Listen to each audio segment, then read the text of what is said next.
안녕하세요. 가람입니다.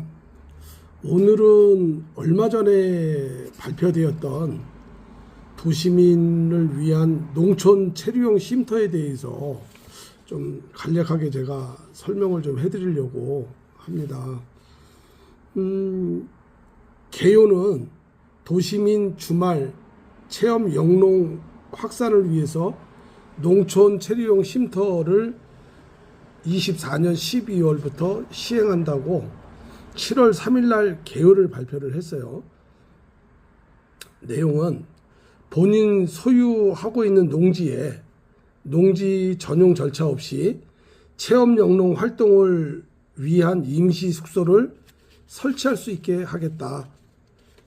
면적은 연면적 33평방미터까지, 그러니까 10평까지 가능하게끔 그렇게 허용을 해준다고 하는 거예요. 작년에 이 농막 가지고 한바탕 소란을 굉장히 겪었잖아요. 제가 활동하고 있는 데는 강원도 횡성인데, 강원도 횡성은 농막 설치 기준이 지금 굉장히 까다로워요. 뭐냐 하면 모양이 컨테이너로 된 거 아니면 무조건 얘들이 접수를 안 받아줘요. 무조건 컨테이너 모양을 갖추고 그 안에 뭐 싱크대와 화장실을 설치해야 되는 그런 불편한 점이 있거든요. 근데 이 부분을 33평방미터니까 10평까지 허용을 해 주겠다 이거예요. 그러니까 굉장히 사이즈가 커지는 거죠. 기존 농막은 6평밖에 안 됐는데 4평이 늘어나서 10평이 되는 거니까. 근데 조건이 있어요. 화재, 재난 등에 대비한 최소한의 안전 확보를 해야 된다. 그리고 인근 영농 피해 방지 등을 위한 요건을 부여를 한다. 그렇게 되어져 있거든요. 그리고 1차적으로 시행일은 24년 12월 1일서부터 한다 그랬는데 12월 1일서부터 하는지는 아직 확정은 되지 않았어요. 근데 12월 중으로는 할 수 있겠다. 기존 농막은 20평방미터 이하였으니까 6평이었는데 농촌 체류용 쉼터를 33평방미터까지 크기를 키워서 해주고, 기존의 농막은 주거를 할 수가 없었어요. 근데 숙박이 안 됐었는데 이거는 이제 임시 숙소로다가 해가지고 뭐 임시 숙박은 할 수가 있는 거예요. 그래 놓으니까 기존에 거기서 농막에서 숙박을 하면 불법이었었는데 이제 불법이니 아니니 어떤 그런 거는 벗어났다라고 보시면 될 것 같아요. 그리고 기존 농막은 가설건축물 신고 후에 농지에다가 설치하면 됐는데 지금 농촌 체류용 쉼터도 가설건축물 신고를 하고 설치를 하면 되는 거예요. 농지 전용 절차 없이. 근데 임시 숙소니까 제가 볼 때는 당연히 정화조는 매설할 수 있어야 되고요. 기존 6평에서 10평으로 크기가 늘어나니까 매우 유리한 부분이 되겠죠. 그리고 임시 숙소기 때문에 주민등록은 전입이 안 될 것 같아요. 예전에 농막에도 한 2년 전, 횡성 같은 게 2년 전에는 농막에도 주민등록 전입이 됐었어요. 그러다가 어느 순간 면사무소에 가니까 농막에는 주민등록 전입이 안 됩니다 라고 이렇게 편말이 붙더라고요.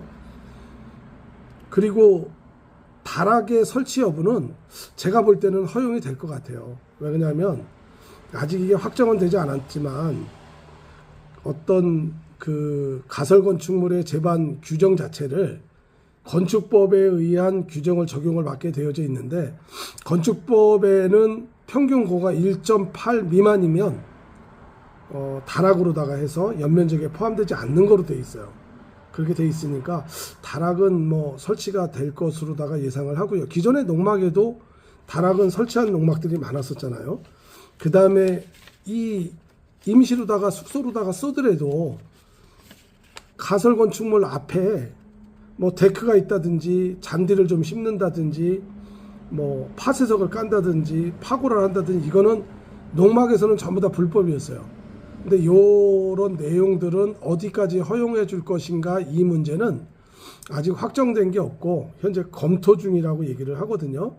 검토 중이라고 하니까 제 생각에는 12월 달에 설치가 가능할 거니까 뭐 늦어도 10월 달까지는 그 부분이 나올 거라는 생각이 들어요. 조금만 기다려 보시면 그런 부분이 나올 것 같고요. 그 다음에 여기서 이제 농지 전용 절차 없이 설치가 가능하다라는 문제는 상당히 굉장히 중요한 문제가 하나 대두가 돼요. 왜냐하면 내가 농지를 갖고 있는데 현황 도로밖에 없어요. 집을 지으려고 허가를 받으려고 하다 보니까 건축법에서 얘기하는 4m 도로를 확보를 못 해가지고 건축 허가가 안 나는 거예요. 근데 농지 전용 절차가 없이 한다는 얘기는 기존에 그렇게 건축 허가를 받을 수 없는 땅에도 농촌 체류용 쉼터를 설치가 가능하다라는 얘기예요.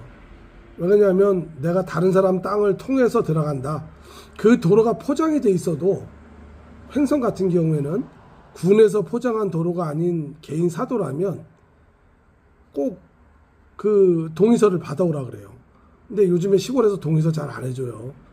그래 놓다 보니까 이제 건축 허가 받기가 어려웠는데 뭐 기존에 그 도로를 막을 수는 없으니까 그러면은 농촌 체류용 쉼터도 갖다 놓을 수 있겠다 이제 이렇게 하시는 거고, 이름으로써 도시에 살면서 시골의 어떤 주말주택이나 세컨하우스, 주말 쉼터를 하나쯤 갖고자 하시는 분들한테는 상당히 좋은 선택지가 될 수 있겠다라는 생각을 합니다.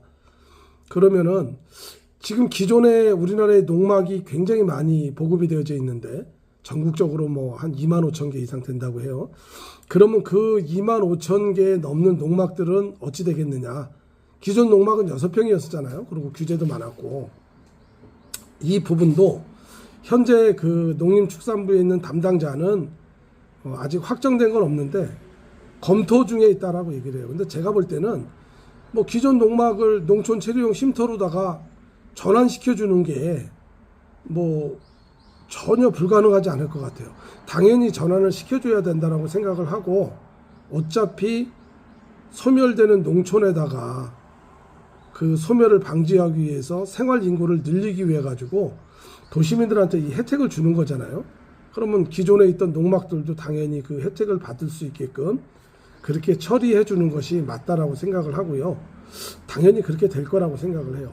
그런데 이제 한 가지 문제가 생기는 거는, 제가 볼 때 기존 농막은 6평이었잖아요. 그러면 내가 땅을 사고 거기에서 간단하게 토목 공사를 하고 그 다음에 지하수를 파고 한 다음에 가설 건축물로서 기존의 공장에서 만들어진 농막을 뭐 싼 거는 1,000만 원짜리, 때로는 뭐 2천만 원, 비싼 거는 뭐 4천만 원대의 농막도 있단 말이에요.